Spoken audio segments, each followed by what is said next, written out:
aka na-achị Anambra steeti bụ Govano Soludo akpagalo maka ya na ụlọ Tiger Foods Manufacturing Company ejikọ aka na ya bụ ngalaba mmepụta ngwa ha na-esenite isi na steeti a.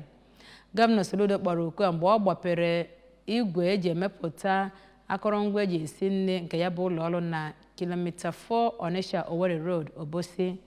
Onye na-akọrọ ihe na-eme n'obi gọọmenti bụ Ejike Abana kọrọ akụkọ a n'uju.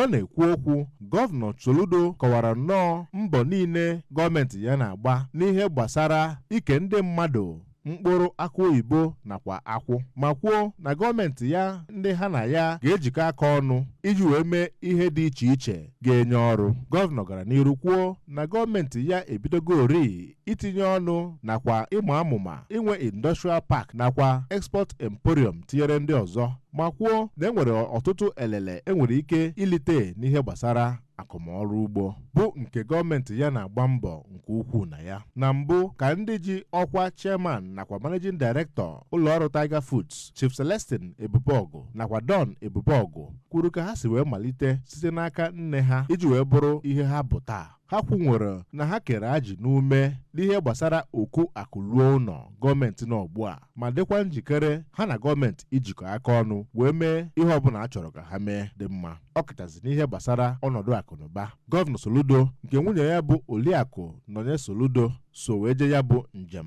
mesịrị nnọọ wee gagharịa na ya bụ ogige ebe a na-emepụta ihe. Ndị ọzọ bịara ya bụ njem gụnyere Chief of Staff nyegara Govano Soludo Maazị Ernest Ezeajụghị, Kọmishọna na-ahụ maka Indọstrị Maazị Christian Udechukwu tinyere ndị ọzọ. Anọ na ya bụ mmemme gbapee ya bụ ebe a na-emepụta ihe eji esi nri. Ejike Abana maka akụkọ ụwa ABS.